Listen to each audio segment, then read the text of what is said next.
So, Ghana is at a crossroads. Many believe that the current system of governance has failed to deliver on its promises. But this man, Nana Kwame Bediako, also known as Cheddar, is calling for a radical shift. He believed it's time for a new era in Ghanaian leadership, and he is not just talking about minor changes, he is proposing a complete overhaul.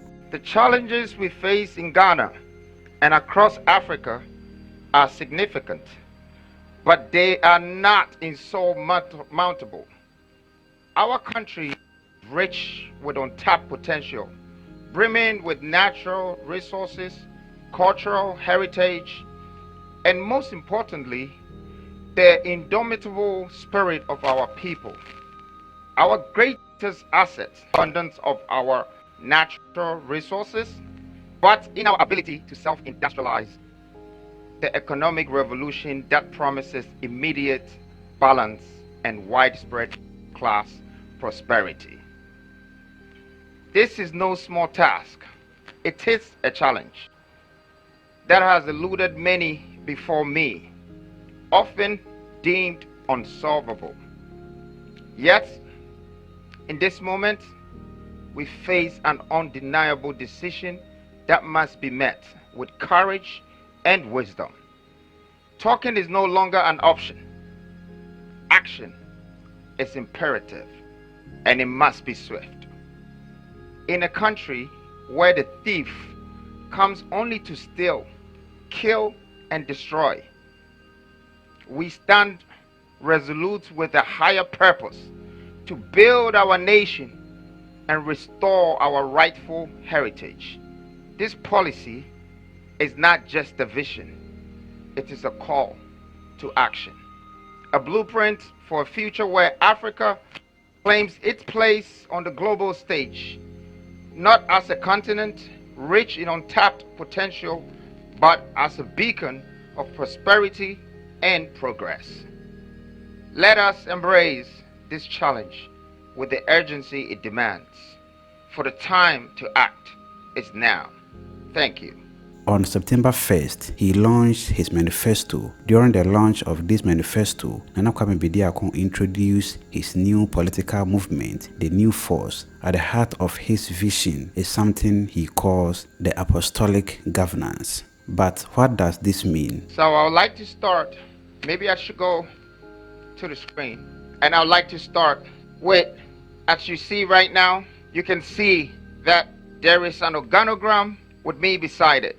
In the middle of that organogram, you can see the apostolic governance, the 12 ministries. The 12 ministries will be responsible and accountable for these 12 pillars. According to Nana Kwame Bediako, this was inspired by the story of the 12 disciples of Christ. Bediako's apostolic governance revolves around 12 key ministries, each representing a pillar of the new government. These aren't just symbolic, they are the core of his strategy to create a lean, effective, and sustainable government. This manifesto outlines his vision for driving economic empowerment and development in Ghana and across the beautiful African continent. The 12 pillars focuses on key areas such as entrepreneurship, financial literacy, sustainable development, and technological innovation as essential components for achieving true economic independence on the African continent. The manifesto likely serves as a blueprint for fostering economic growth by promoting self-reliance, creating opportunities for the youth, and encouraging investment in local businesses and infrastructure. So, let's start with Pillar 1, which is 16 Regional Industrial Revolution. We start this policy presentation, which is a developmental agenda, with Pillar 1. The 16 Regional Industrial Revolution. This pillar focuses on creating industries in each of Ghana's 16 regions. The idea is simple, is to build factories and businesses that produces goods locally for Ghana, Africa, and the world at large, which will create jobs and boost the economy. By developing industries in all regions, The plan aims to reduce poverty, make communities more self-sufficient, and ensure that every part of Ghana benefits from economic growth. Well, as we already know, there are 15 dormant regions and one region that is choked. But we're about to revive the 15 and bridge it with the one. This has started the 16 regional industrial revolution. It's supposed to bring back the 15 dormant regions that we have left for so long and we haven't done anything. But tonight, I would like to unveil all the potential minerals, arable lands, and all that we have discovered through the research within the 15 regions to Ghanaians. Now, as you are seeing, we start by making sure we invest in all these 16 regions. That is industrial plants to be able to refine all our minerals, and then the processing plants to be able to process all our agro plants. So I would be able to take my time and take you through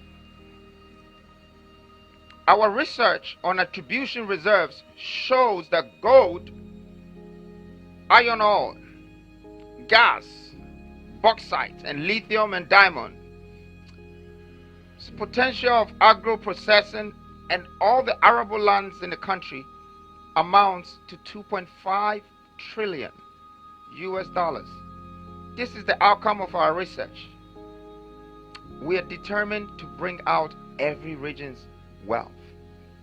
So as you can see, we have searched every region inside out and realized what sort of wealth that can be created there, and projected it in the next 10 years. Ghana will have an economic output at 4.7 trillion with the 13 million hectares of arable lands and all these minerals. We will also create 8 million jobs in a decade. Now let me look at some of the places. I've already showed you Volta region. Maybe we should look at Ashanti region. Can we play the video for Ashanti region? Let's see another region. So as you're already seeing, Ashanti is 240 billion worth of gold, minerals, lithium, and arable spaces for us to create the biggest potential of farming, agro processing. We want to become exporters, not importers. Let's look at Western region. Let's look at Western region. I think Western region is by far the richest region, if not in Ghana, on the continent. Western region, it's one of my favorite regions. I believe that this region is going to become the Texas of Africa. This is where we are going to have the most industrial plants with the most minerals, the most agro products to be processed, and is right next to the coast. We can supply Africa and even supply the world. We have to take the Western region very serious. 420 something billion, it's something for us to take very serious, because one is going to create all the jobs in the western side and even bring people from other parts of Ghana. We are going into wealth creation, and I want to do this with you, Ghana. As you can see, wealth creation comes with job creation. But we produce 200,000 barrels of oil per day in Ghana. We sell this, and then, in fact, we let people extract it, go and refine it. Then we go back to Europe and buy this same product premium and sell our fuel at 15 point something cedis per liter. All we have to do is build our refineries, and we will have competitive prices, and we will save the losses in the economy, the inflation in the economy, just because of industrialization. As we can see also, just our oil can also produce us all the petrochemicals. We don't need to import products. We need to export products. The more we import products, the more we drive our economy out of this country. The more we export products, the more we take in other people's economy into our country. And the more we would export, it means we have created jobs. This is going to make Ghana become the powerhouse of Africa. Okay? We cannot do agric without the culture. Now you can see that we have a lot of farmers in Ghana, but we don't have the processing plant to process the farming products. So we do the agric, but we don't do the culture. The culture is the 7 times of processing one product, like cocoa. It can be chocolate, it can be cocoa butter cream, it can be a shampoo, it can be so many things. And there is the brownfields to create other things from this one product and create more jobs. As you can already see, 800,000 jobs per year within these 16 regions. That makes it at least 50,000 people getting a job in a region. I mean, I'm being conservative with the 8 million jobs in 10 years. But to be honest with you, a machine, a plant, is the only thing that can give you jobs in 3 different shifts.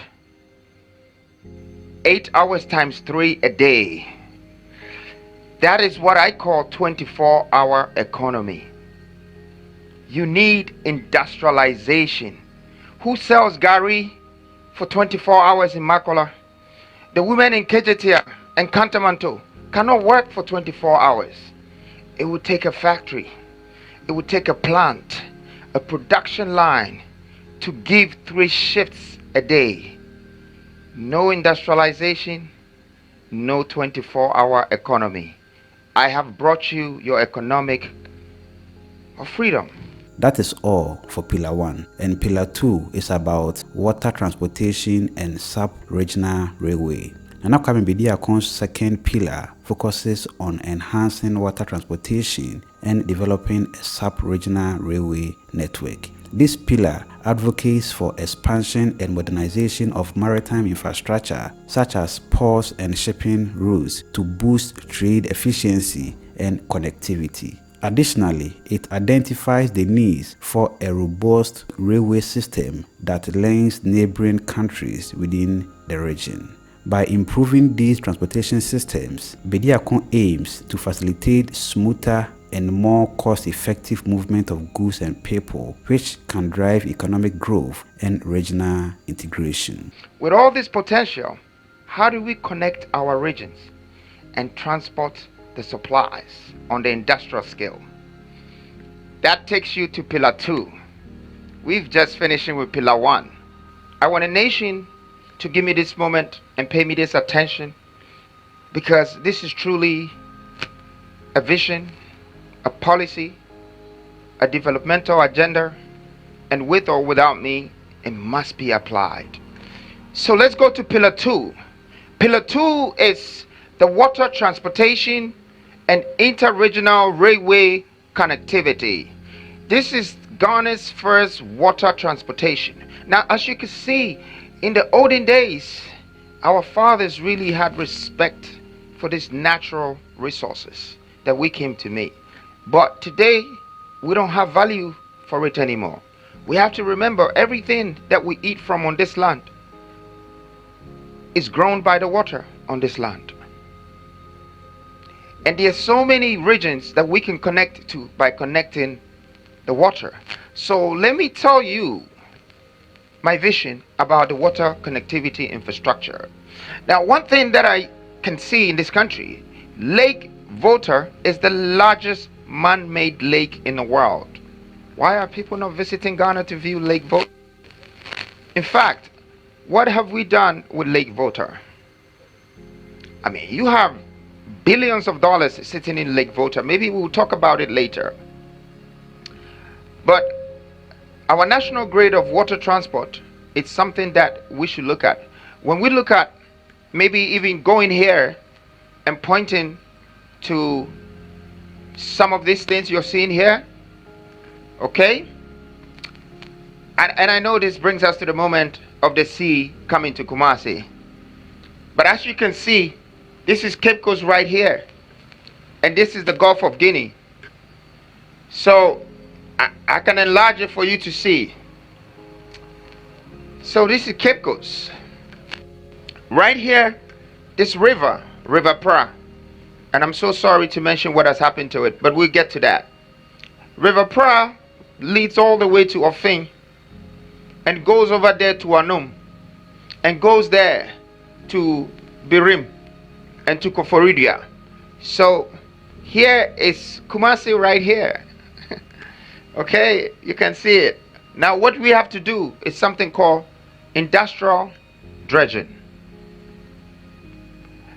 You can go back and look at countries like Egypt that have used and dredged and had canals that generate 9.4 billion a year. The canals are meant for a lot of things, and the water transportation are also meant for a lot of things. The irrigation of this country for all our plants and all our crops will need industrial irrigation. So we need to do it one way or the other to support the system. The ferries, the cruises, the leisure, the transportation and the logistics that will move all the industrial products that we are about to manufacture will be pooled on this water. Irrigation and purification and logistics is one of the most important things in this world.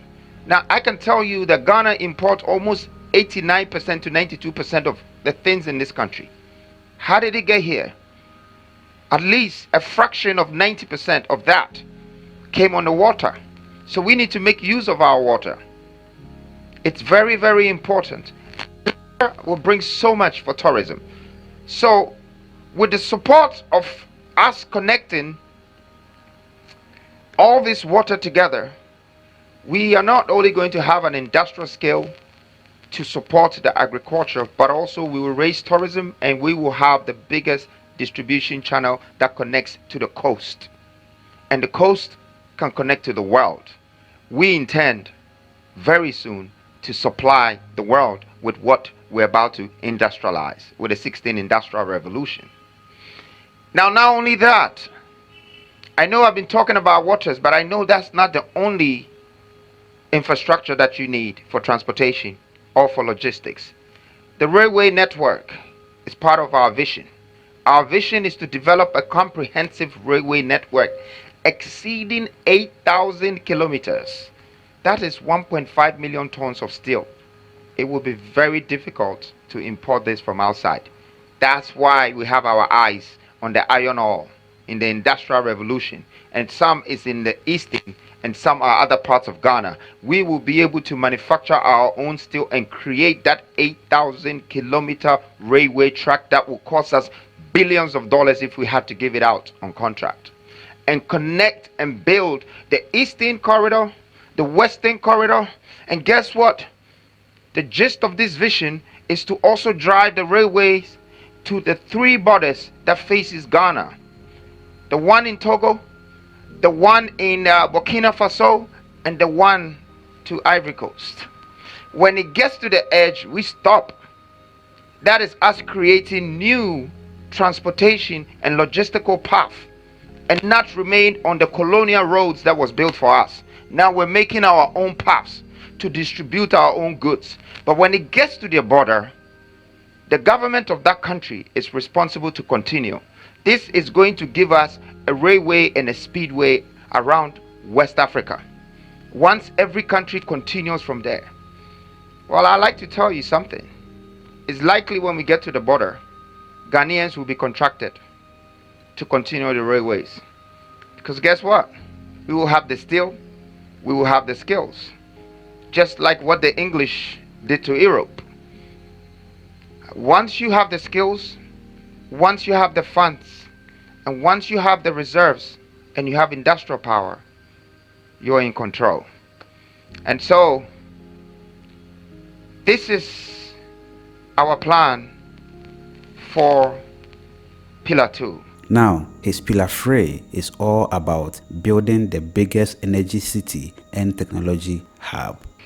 Now, the moon needs the sun to shine, right? So does the Pillar 2 It needs pillar 3 to thrive.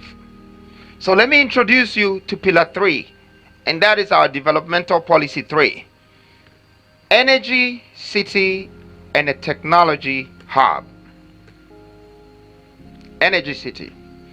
And I know most people haven't probably seen this, but Energy City is built in countries like Bahrain, Qatar, many places. That's a consolidated energy resources and pipelines and big offices that connects with all mineral resources that produce energy. So our Energy City is definitely fit to add value to our industrial vision, to be able to create more megawatts, to be able to create more substations when we tap into our gas pipelines, be able to use our gas and our water. As you can see, there is hydroelectric power plants we have to expand. There will be wind farms, there will be solar farms, thermal power plants, such as natural gas and biomass power plants. Our energy sources will need to meet our industrial demands and the demands of our people. We need to build pipelines, and it's very important. I mean, when I say pipelines across the regions to support the energy system and the infrastructure. But all of this is great to do. Ghana, just remember, we need even to move with the larger step going forward. I want to say this: 640 million people in Africa do not have access to energy. I don't know if you know this. It's more than 50% of Africans' population. Well, let me use this opportunity to introduce a subdivision idea behind this policy or this vision, and that is introducing the nuclear power plant in this country. We will be one of the main people and one of the best in the world to have taken this idea and implemented. The nuclear energy is rare in the world, and more so in Africa. But we have a chance to establish international relationships. We also have the chance to now trade uranium with Niger and Namibia. That's connecting already to be able to build this. We will position ourselves as the heart of Africa. Nuclear power plants does not only reduce the cost per kilowatt, but it just makes electricity affordable, visible, accessible. But we need this because they have it, but we don't. And we are struggling.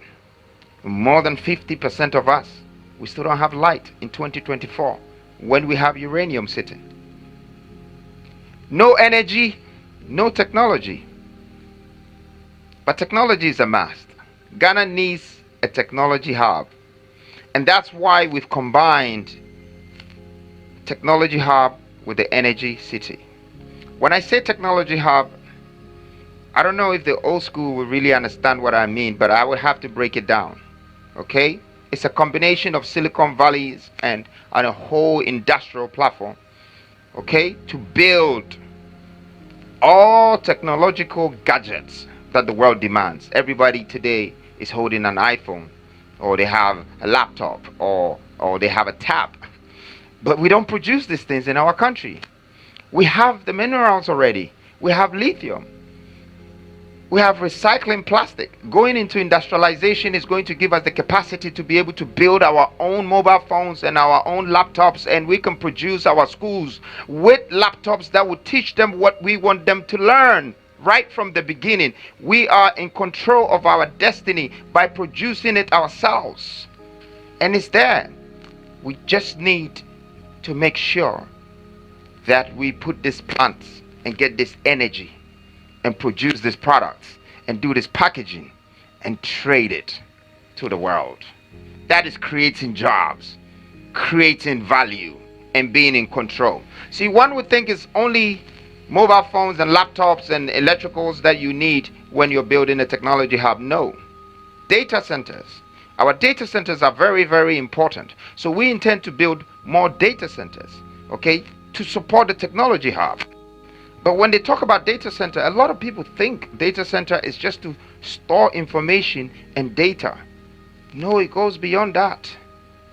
We want to position ourselves for the crypto farming in the world. So what our data centers is going to do is that it's going to start mining digital coin, tokenization. We will tokenize. We will mine digital coins. We will mint.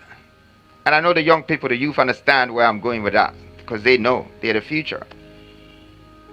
This is the future of finance. And it's trillions, multi-trillions of dollars. We need to tap into this industry and have the power for them to create demand from us.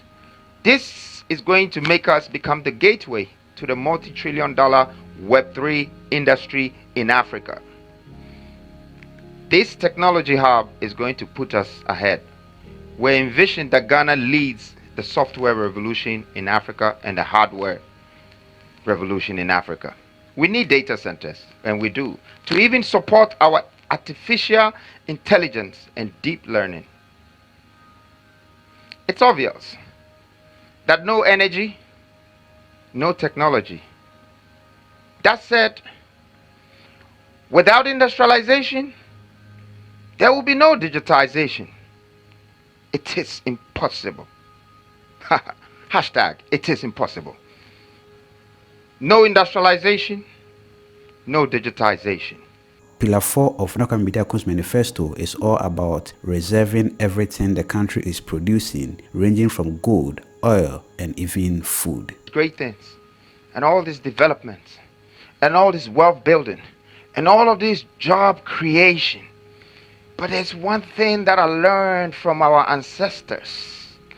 You know, when I was learning from how the older people governed this world, the likes of the Egyptians and the King Solomons and the Mansa Musas and all the Americans and Europeans, they took one thing seriously. The Africans are not taking it serious. And that is reserves, reserves, reserves.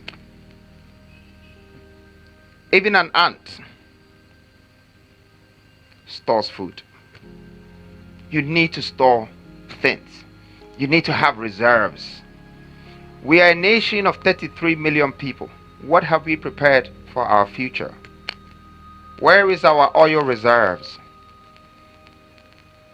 Where is our gold reserves? I mean, up until recently, we had only 7 tons in our central bank. And this information is public information. Up until recently. I don't know if it's really gotten to 14 now, because the last time they needed more tons just to borrow money. But that's all. And you have the likes of multinational companies like the Goldfields, and they have moved 300s of tons from this country, and we can only have 7 tons as our reserves. Why is Qatar keeping 500 tons as reserves? Why does England have 3,000 something just gold reserves? Why? I mean, what is it going to cost us to build our own hard rock mining?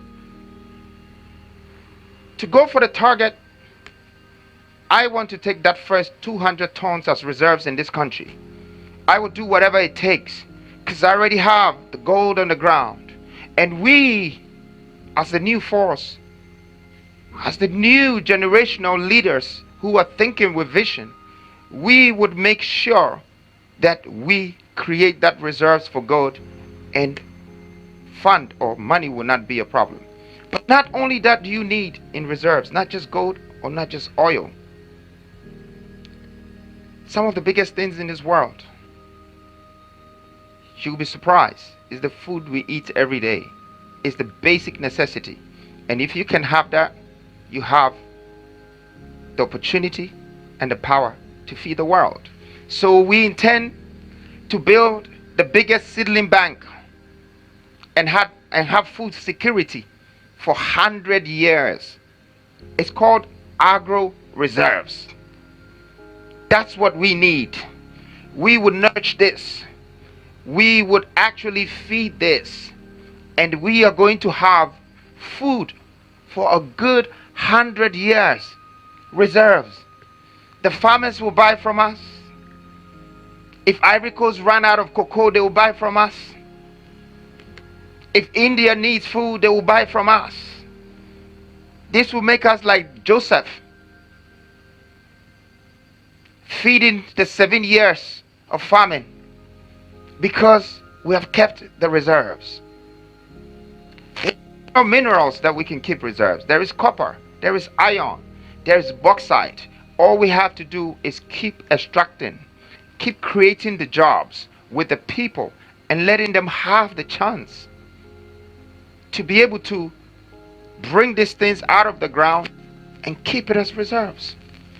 Whenever you refine any of this or you plant any of this, the value can be from times 5 to 10 or 15. It quadruples, it triples, it multiplies. Well, I've been talking about food, I've been talking about gold reserves, I've been talking about food reserves. All these reserves, it's for the state, it's for the nation. This is what I call a japadia, the real japadia. Because you need an equity of what belongs to you. As one, we have to have a share of whatever that is on our grounds. We have to get jobs from it.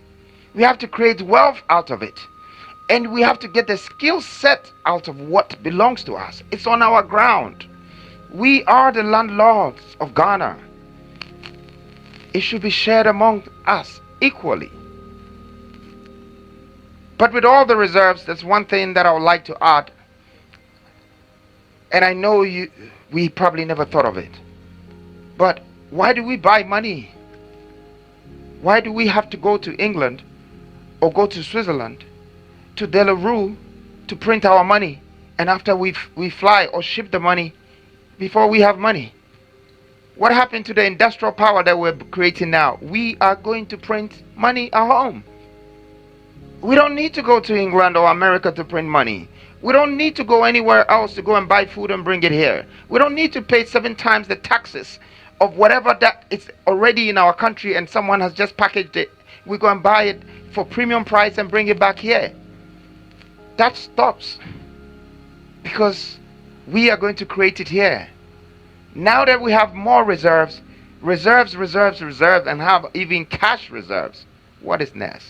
Well, what is next is Pillar 5, which he calls the National Sovereign Wealth Fund. The National Sovereign Wealth Fund advocates for the establishment of government-managed investment fund that would pool national resources to generate long-term wealth and financial stability for Ghana. Pillar 5, it's from the bottom of my heart. And this, even when we are not here, this should take us through the centuries. This should not make you just remember me. This should make you know that when I'm not here, my absence will be felt. Because I have found a way to take you back to Susu, where you came from. How your ancestors, your older gods, your fathers survived in the 500 BCs. We are going to create the National Sovereign Wealth Fund. This is the new IMF. Well, at this very point, Ghana is going to help me launch the new IMF because verbally it said,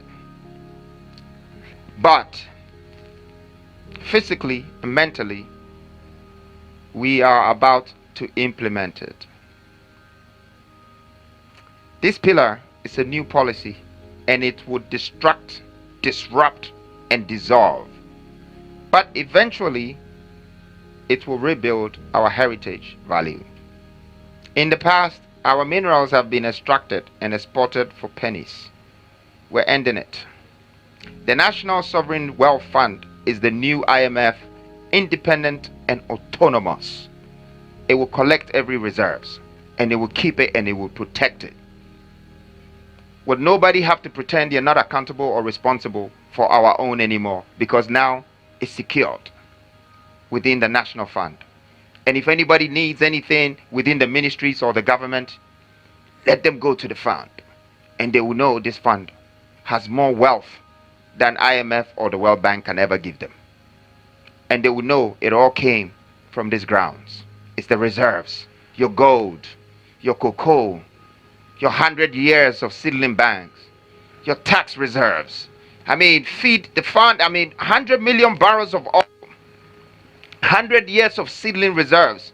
All of this is going to be in the wealth fund of Ghana. Now, let me tell you the interesting thing about the tax reserves.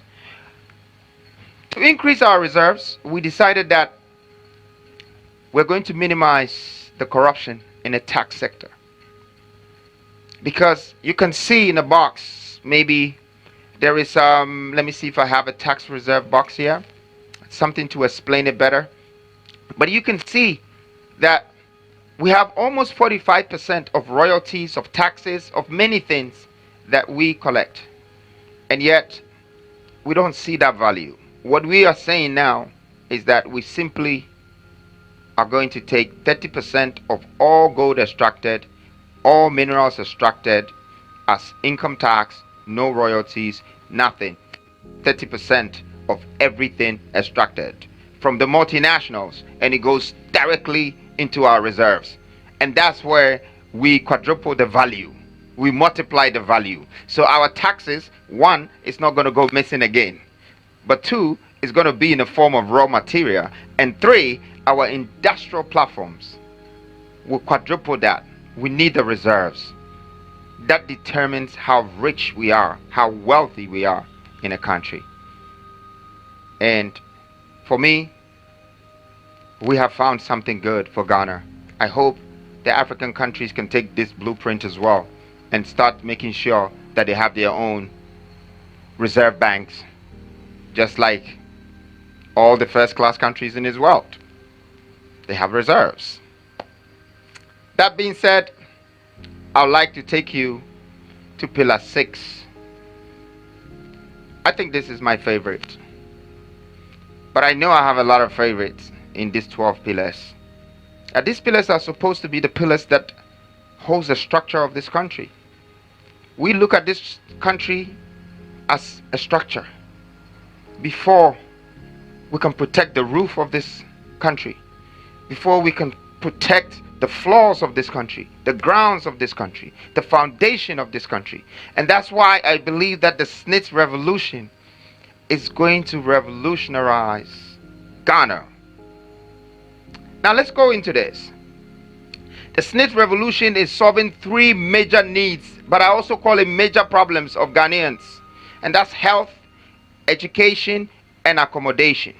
Currently, contributors of SNIT have to pay and wait up to 40 years till pension before they be qualified for their claims. Some will die halfway and it will not even be given to their children. Some will never even see this.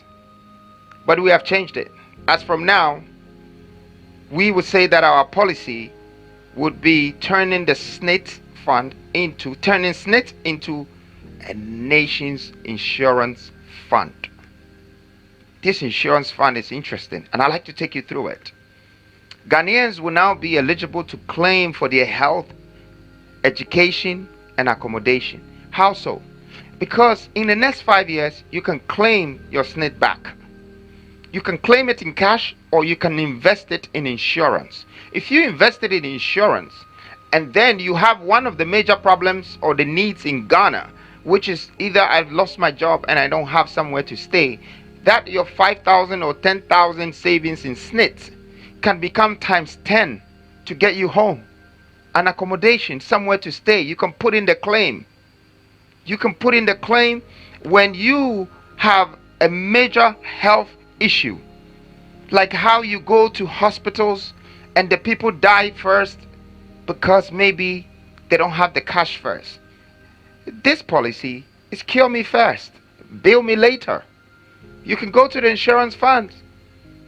We're not going to let people in the country be homeless and fall out on the street because they have no jobs. Your SNIT fund is supposed to be able to become the insurer that will get you that home. And this is what is going to happen. Once we do all of this, we're going to create a fund. This fund will guarantee payments for investors. So I'm a developer. I will be interested if I know that 100,000 Ghanaians will rent homes from me, as long as there is a claim and guarantee payment. So it makes sense for me to put a feasibility study together for whatever investment partners and do that development, because it turns around. It's also going to attract. It's going to attract investors in the hospital area. It's going to attract even educational facilities. It will bring all of that together. I know that this next revolution might be stepping on some conditions that already exist, but sometimes we need to change our clothes when they're too old or when it's dirty. We just need to move on. It's another day. And so let's change it and let's move on. Now, let's go straight to Pillar 7, which he calls industrification. This focuses on transforming Ghana's education from the old educational system to a modern one, an education that does not talk about Europe and America, but Africa and its natural resources. Now, Pillar 7. I know I've been saying all of this, but it say if you want to educate a nation, you educate the woman of that nation, and it will transcend, it will go down further. We believe that education in this country needs to be tweaked, changed, make it adaptable to our culture. And that's why Pillar 7 introduces to you industrification. It's industrialization with education coming together. We coined this word by merging industrialization and education. Why do we continue to use a curricula and a syllabus that are over a century old? And why is it talking about Europe and America? Why can't you study about your ground? Why don't you know about how to dig your gold? Why does it have to take somebody to come from outside to find where your gold is? Why do you have to give your cocoa to someone before he turns it to chocolate for you? What happened? What happened to you knowing about your sea, that you have oil in there and it can create petrol for you? We need to educate Ghanaian children about Ghanaian values, culture, minerals, the minerals and how it gets processed, and agriculture and the values that can come out of it, the power of supply and distribution. We need to de-westernize the curriculum. And that's exactly what we're doing. We need to build an industrial mindset, very important. Industrialize the curriculum, tailor education to our industrial needs. And out of that, we're going to start building entrepreneurs. We're going to start building industrialists. We're going to start building business leaders. See, what I've realized about Ghana's education is you spend 21 years of educating yourself, and then after, you go look for a job, only to find out that there are no vacancies. When you can be a businessman before you even get your degree. Why do we keep going out there looking for jobs? Knowing the value of our nation, there is a need to protect it. And let us educate our children so whatever we leave for them, they can guide it and they can build the future for the ones who are coming. Pillar 8 talks about the protection of everything in the country, from environment, journalists, and even children. Environmental might not sound so serious. Human rights, we don't really care about it, but it's very important. Maybe we should start from the environmental protection. Do you know that protecting this environment means you're protecting your reserves? Look at the reserves, I've spoken about it. Look at the trillions. Look at the amount of jobs that it can create. Look at the economy. Look at all of these things. So it's our reserves. And guess what? We are not protecting our reserves. That is our hidden treasures. The reserves is also in the hidden lands, in the waters, the oil, the fishes, the gold, the bauxite, the lithium. It's all in the ground. It's in our water. It's in our farms. So why are we not protecting it? Why is maybe an institution like EPA busy chasing me for residual income or chasing the average Ghanaian for a permit that is given already, when their main aim is to protect these valuable assets. Okay, I mean, you're looking at something like the water poisoning of this country right now. It's hilarious. Almost every water body is poisoned. And we are talking about a water connection, purification, and irrigation. Do you know what it's going to cost us to do that? This water purification, to get all our waters back to the way it is.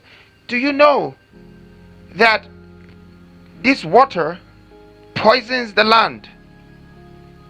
And this is the land that we grow our crops on. Why do we poison our lands where we grow the food on? Why do we poison the water that we live on, the reserves? Why do we continue to poison the waters that we have our fish from? Why are we poisoning everything? And if it's not us, why do we allow people to do it? Why are we destroying the forests that cleanses the air for us? This policy is for us. It's supposed to be highly valued. Our national assets, our forestry reserves have billions and trillions of dollars sitting in it, but no one is protecting it, and no one is counting it, and no one has got stock of it. But yet we're running around, we're sitting on gold but looking for money. And when you look at all of these things that I've said, you see there is the Forestry Commission, there is the Land Commission, there's all these commissions that can collect commissions. But first, what I think we should do is to build something that would take the records of our lands properly and all national assets on a blockchain platform. This is where the technology hub comes in. So we're going to have a Web3 blockchain development centers that take stock of everything that we have in this country and control, and it goes in their national fund. Industrial purification to clean our water bodies, overhaul the EPA, and ensure that it delivers the duty effectively. Let's enforce environmental protection laws with no fear or no favor. Environmental protection alone is not enough. We need to protect the rights of our people. The human rights protection. I mean, I wanted to show the video of what I saw today with River Pra. I hope that they managed to show it.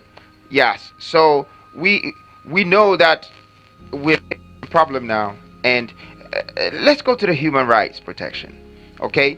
For me, democracy is only an illusion unless the people's voice can be heard.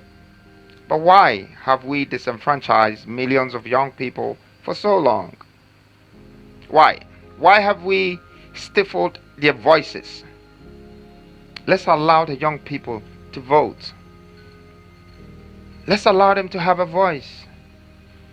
Let's remember that we've lived more than half of our future, or we have already outlived our future, and let's prepare the grounds for the young people. Let their voice be heard. Let them be a part. Use the appropriate institutions to educate young people about their voting rights. That's democracy. It's their voting rights, their human right. The voter registration must be open and accessible so long as a citizen turns 18. Let's not take this right from them. And then also, let's protect our journalists by any means possible. This is freedom press. Let's ensure that there is press freedom in the country. Encourage the citizens' journalism also to deal with facts, but also protect them so they can speak and their voice can be heard. Let's make greater leaps towards aligning Ghana with Universal Declaration of Human Rights for the protection of all men, women, and children. This is to allow every single Ghanaian citizen to be valued, treated with dignity and respect. I call this equality. Pillar 9 details the apostolic governance we talked about at the beginning of this video, which stands for one president and his 12 ministers, just like Jesus Christ and his 12 disciples. Let's hear details from the man himself. The apostolic governance, the 12 ministries. I mean, apostolic governance, it's a title, it's some title right here, but it's the 12 ministries. They say less is more. Our government will be the leanest, most efficient in the history of African politics. We present to you the apostolic governance, one president, 12 ministers. Create a lean government that will be responsible for the 12 pillars. Now let me start. I'm going to press this, like when you go into one of this, maybe we can press one of them, and let's pick one. I'll take you through a few of the ministerial mandates, because I think it's very important that you know what they have to do. So we start with Ministry of Finance. Over the years, there has been a lot of judgment debts, a lot of salary shortage, a lot of paying without returns. We realize that, not to put blames on anyone, that the Ministry of Finance is struggling. So our mandate is to make the Ministry of Finance become an investor and a developer for the nation building. It should be their responsibility. They should be accountable for it. You know, we want them to be able to go to the sovereign fund, the IMF, and ask for 10 billion for a project that would be supervised, monitored, controlled by us, our investment going into industrial, going into commercial, going into retail. We should be a part of it, and we should control it, and there should be returns. We should not just use our Ministry of Finance for spending. We should use our Ministry of Finance for investment. We have to purchase for right purposes that brings returns, the returns that will pay the salary of the workers of this country. And that's how it should circulate, just to stabilize our economy. I can pick maybe trade as well. Well, trade, it's been like a dormant ministry for me over the past decade, and the mandate for trade is to make Ghana one of the biggest African exporters. The aim of having all of these 16 industrial regional industrial revolution, and having a development in minerals and agro processing and packaging and food and this and that, is to be able to trade. Now let's think about AFTA. AFTA is a big project. That's 54 countries of Africa have registered with AFTA. What were they thinking? They don't have the resources. They don't have the products to distribute among these 54 countries. Where was the product going to come from? Were we going to import it? Or somebody else was going to come and put these plants in this country and trade in Africa? Ghana stands to be the flagship, the star, the black star of Africa, that will have the power of distribution. They have the waters connected to the coast that can just distribute regionally and continentally. And we feed in that gap for AFTA. Is a great opportunity for us. We should look at Ministry of Agriculture. The mandate for Ministry of Agriculture is to establish the National Seedling Bank. And an industrial irrigation systems to support it. But we have the National Seedling Bank. Like we already said in the reserves, we will have a century of food guaranteed for us, and it would be the mandate of Ministry of Agriculture to see to it that it's being monitored, supervised, managed, controlled, and for the public and the citizens of Ghana to get jobs out of this mandate, for the citizens of Ghana to create wealth out of this mandate. But that's what I believe the ministries should be doing. For these 12 apostles should make sure the pillars don't break. because these pillars is going to hold this nation for the next 500 years until greater minds will come together and enhance it again. I mean, we can go through some of the ministries, more of it, and just share the mandate of our policies. But of course, we're going to make sure that there would be the digital copies, that it would go to millions of people as well. But the mandate of maybe a Ministry of Interior to secure the right salary and structures and benefits for security service, like police, fire service, prisoners, or prison officers, immigration officers. I mean, if we want to minimize corruption, the first thing we need to think about is to give value back to our people. Once they have value, the right salary, there is no way they would like to take pure water for bribe. But you know, we just need to give value to our people, and we need the Ministry of Interior to have this mandate and take it serious, that we're moving from the low income world that we live to the middle income world. You know, creating and putting the right structures in place for everybody to get the fair share of salary and build the economy right. Don't forget, taxes will also help the country. The more jobs we create, the more value we bring. And so that's Ministry of Interior. Maybe I should take you through one or two, but I still have 3 pillars to take you through. So I'm going to take you through this ninth pillar, which is the apostolic governance, and then take you back to the pillars. But there are more and more. You have 12 of this. We are here to build an army of dedicated Ghanaians who will manage this great nation. Ladies and gentlemen, to lead is to serve, and I'm here to serve you. In fact, Kwame Bediako's vision is bold and it challenges the norm. But for those who are tired of the old ways, it is a call for a brighter, more efficient future. So the question is, could this be the change Ghana has been waiting for? Let us know your thoughts on that in the comment section below. My name is Sheriff Haruna. Have a joyful life and see you in our next video. Macrao.